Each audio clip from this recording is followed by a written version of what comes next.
Okay, y'all, I'm here. Oh, shit. Almost knocked my damn tripod over. Look at me. Look at me. Hey, y'all, so I'm back here with another review. Look at me. My shirt ain't even buttoned.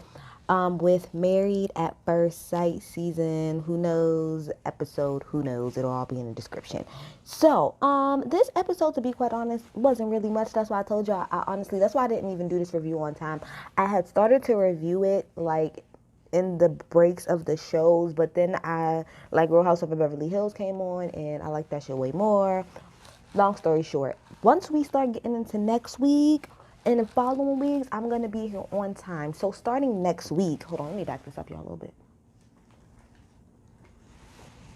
Better? A little bit. So starting next week, I will be posting my reviews right after the show is off. So starting next week. So just letting y'all know. So anyway, let's get into it. So we're gonna go couple by couple. That's normally how I do it here. I'll probably put the couple right here on the side. All right. So let's see. We got Karen and Miles. Let me scoot over a little bit so I can give my picture some room if I need to. Okay. So we got Karen and Miles. At this point of the, show, we're kind of like, for them, we're on to like the reception part of everything. So, they're an attractive couple. Both of them are attractive in their own right. The only really thing that stood out to me during their whole conversation, during the whole wedding is, just that there's like an age difference because he's 26 and she's 30. I'm the same age as him. I mean, I feel like at the age I'm at now, depending on your maturity, because that's what she said. I think that's not really a huge difference, depending on your maturity and where you're at in life. It could be, so the older you get, the less to me age gaps kind of matter to a degree. So, but she said, as long as he's mature, and he seems like it, that she'll be good to go with him. Then they had the part, everybody met the parents, during the wedding. Miles met Karen's mama, and Karen's mama let it be known off top that she's not here for this whole situation. She doesn't agree with how her daughter got married, but it is what it is. She's here. She's going to support her, but she's more so concerned about like what his intentions are. And she was like, my intentions. He gave a good answer. He's like, my intentions is to make sure that she feels heard, she feels safe, she feels loved. And she was like, all right, as long as that's the case. Then Karen met Mike. Ain't that his name? Miles people or whatever. They're very nice people. They was cool. They didn't give her a hard time. They could tell that she was nervous though. And as a whole, I will say this about Karen. You can tell that it's just going to take her some time to kind of slowly but surely warm up to him, which I understand. But at least she's not acting like the last couple we'll get to. She's trying a little bit. So, like I said, everything was cool with them. They go up to the room after, you could tell she was really nervous, and she asked him, would you rub my feet or whatever? So he rubbed her feet. That was cute. I think they would be cute together.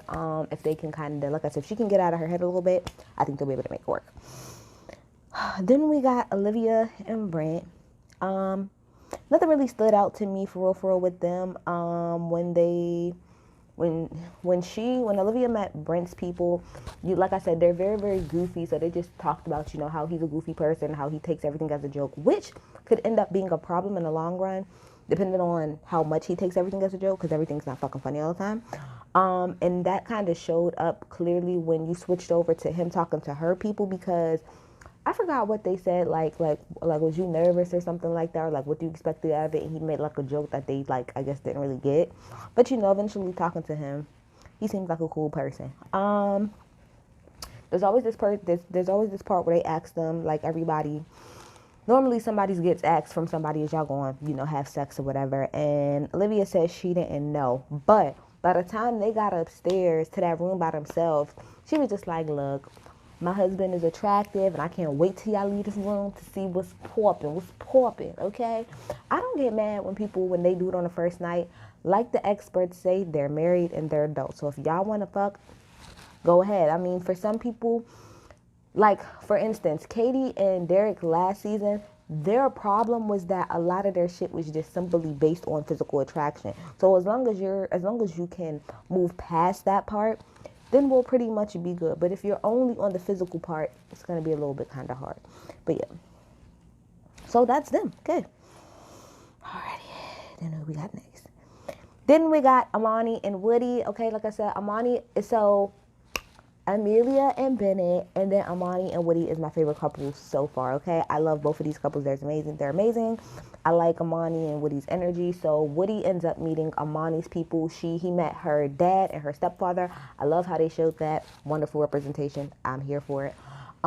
Just talked about, how much they care about her. And, he said he doesn't have his dad in his life, so he is glad that he's coming into a family that has not one but two dads. So if he feel like calling somebody a guy or something, he needs some advice, some help, he know who to call. They welcomed him with open arms. So I like that scene. I thought that scene was really cute. Then she went and she met Woody's people, and Woody's people were just kind of like his brother and friends and stuff like that. And pretty much all they said about him is that he's like a neat freak and he's like really, really high maintenance, like as far as like the way he looks. So that's all they really kind of said about him. When they asked Amani about her having sex with him, like her friends asked, she said she didn't know, she wasn't sure. I want to say out of everybody's wedding, their wedding seemed the most fun. Now I understand like the themes, of course, we're in New Orleans and it's all kind of the same at the end of the day, but I'm just talking about the energy that they had. Their wedding seemed fun as hell. I wish I was there. It seemed lit. Okay. But yeah, so then they get upstairs to their room and sis go from she don't know to pretty much look. Normally, I don't. See, didn't I say, and shout out to the people in my comments because they understood what I was saying. Like I said last week, Woody gives me break your back vibes. So I could already tell from a distance, just through the screen, that 9 times out of 10, sis was going to give it up. And I'm not mad at her. I'm not mad at you, sis. I would like to know. I mean, never mind. That's your husband. So I was gonna say I would like a review, a YouTube review. But that's your husband. So I'm gonna be respectful. So yeah, they might end up doing it because clearly, Woody gives me like he just so like he's so cute and he like a little slick talker a little bit, but he's like a smooth talker. Like he could talk you out your draws and he'll talk you out your draws and you ain't even mad about it. Like I stand for Woody and I like both of them together. All right, so let's get to Amelia and Bennett. All right, so when we ended it, Amelia was coming down the aisle to come and see Bennett, right? Okay, when she hit the corner, she said that she knew him. Come to find out, they have both met each other at a party. Now, when she gets to the end of the aisle, it's like slowly but surely, it kind of hits him that he's met her before. So they both kind of say like, oh crap, like I met you. So this is the first time that's ever happened. I thought that the vows were good. I thought his vows were very, very, very, very good. They were very touching. You could tell that, I mean, both of them were kind of shook, but you could tell she was really, really shook. And in all honesty, I would be shook too. If I met somebody at a dude at a party, like in January, let's say, and when you meet people, y'all might vibe, but it might just end right there at that party. And then 6 months later, I marry him. That's going to be a mind fuck. And I hope that this is fate. I hope that this was meant to happen. I love them two together, okay? So like I said, after they get married, they go into the back. When they talk about, how they met at a mutual friend's party named Mary, and how, he was showing her something about credit cards, and then how he met her again because his band, like he has a band, and her and Mary came to, the set together. Somebody made a good point. If Mary's the mutual friend, was Mary at this wedding? Because I'm confused, Mary. How you ain't put 2 and 2 together? Or did you put 2 and 2 together and just didn't want to ruin the surprise? Maybe that's what it was. Maybe Mary will pop up in the next episode saying, hey, y'all, I knew. I just wanted it to be a surprise. So shout out to Mary. Amelia, she also plays music. She also does music as well. She plays guitars, but she is finishing med school. She's going to be a doctor. Her smart ass, okay? So yeah, he really likes her. They're both really into each other. He likes how quirky everything is. He likes the bird nest in her hair. So they like each other. They're very weird and they like that each other is weird, okay? So Amelia, people, was sitting down talking to Bennett. They was asking him some weird ass questions. She's just eccentric. All her friends and her friends, they're eccentric. Then, Amelia was talking to Bennett people. That was kind of a regular conversation. Nothing important happened there. They said that they liked her and she was nice. Then they had a part where for her family's tradition, it's like you tie like a string to an egg or to a rock or some shit like that. And you swing it, and so that the man is supposed to catch it in his mouth, and if he catch it in his mouth, it's good fortune. I don't know what New Orleans stuff they was talking about, but he ended up doing it. That was cute. The whole talk that they had between Bennett and his friends about the sex part, that shit had.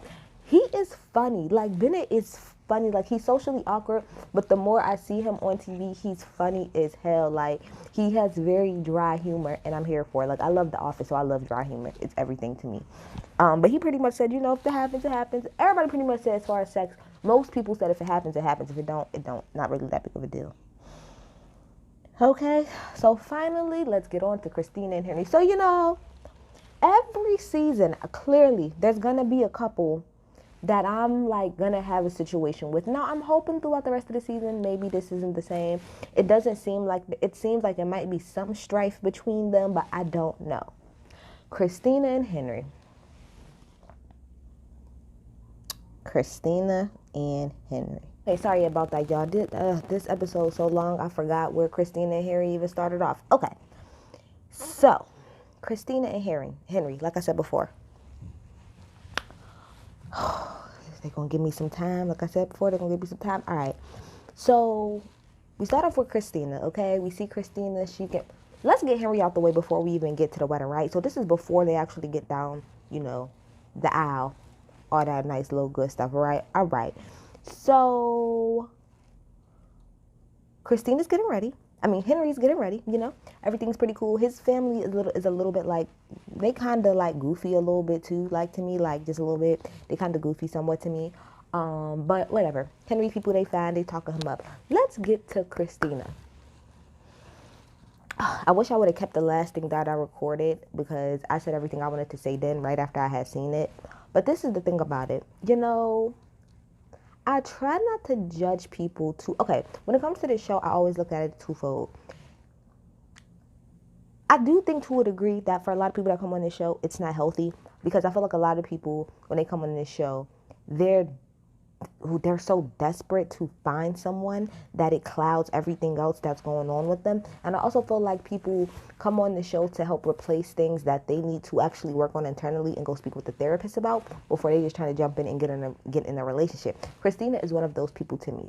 If you was to see how frantic she was, how all over the place she was, even she said out her own mouth that because she ain't got no daddy or no male figure in her life, that the only things that she pretty much bases relationship off of is what she see on TVs and movies. Do you know how unhealthy that is?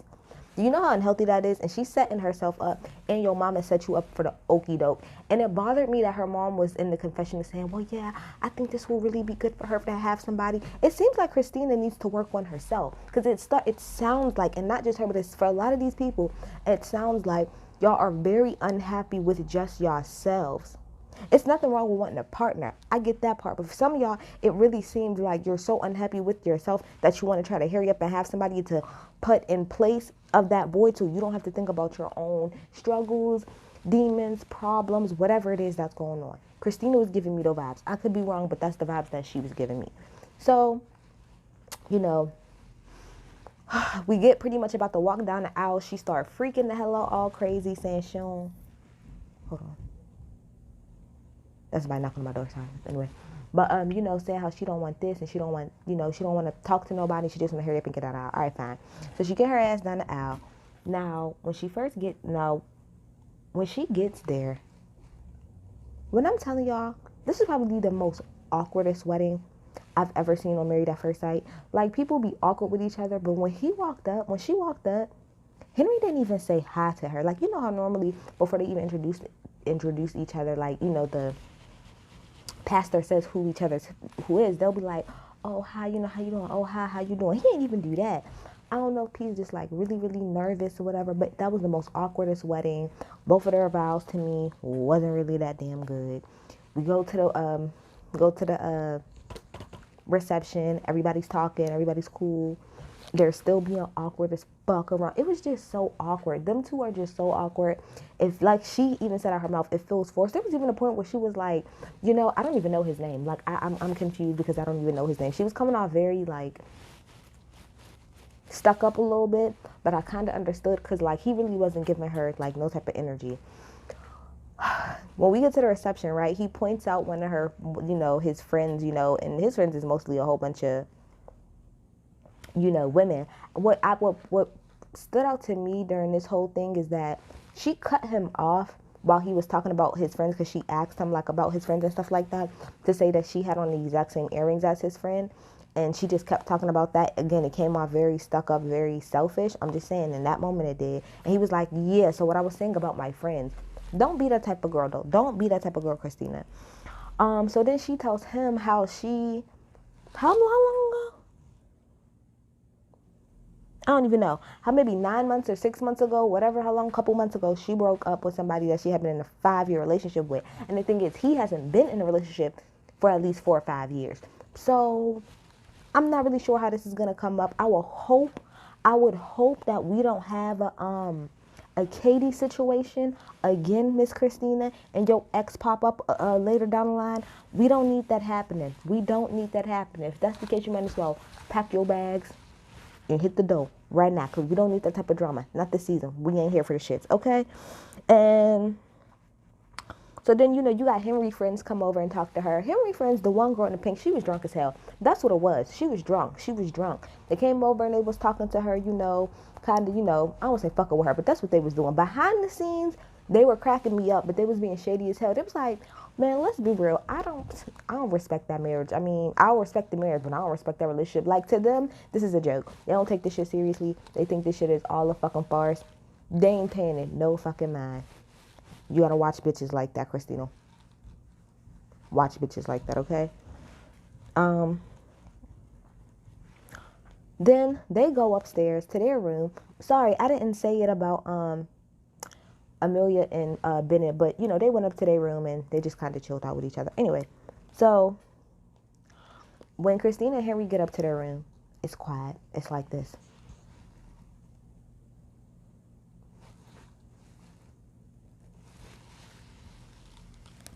Okay, well, I guess I'm just gonna go in the room and get undressed. Yeah, I guess so. I would hope, again, I don't know what's going on here. I don't know, but it was very, very awkward. They're making me feel uncomfortable, and if they're not gonna talk, just get them the fuck off this show. Now, let's talk about the trailer for the rest of the season, because normally I do that. I am more pleased. I will say it seems like this season around will be a whole lot less about the bullshit like it was last season. I love the fact that we have to now take into account that Corona is a thing. So now these motherfuckers have to be inside with each other all day. That's gonna make this extremely interesting. Extremely interesting. The fact that they're gonna have to be stuck with each other pretty much all the time now. Facts of the matter. I am very interested in seeing how this is gonna go. Again, I like all of the couples, but my favorites is Amani, Woody, Amelia, and Bennett. Y'all gonna comment, tell me what you think about that.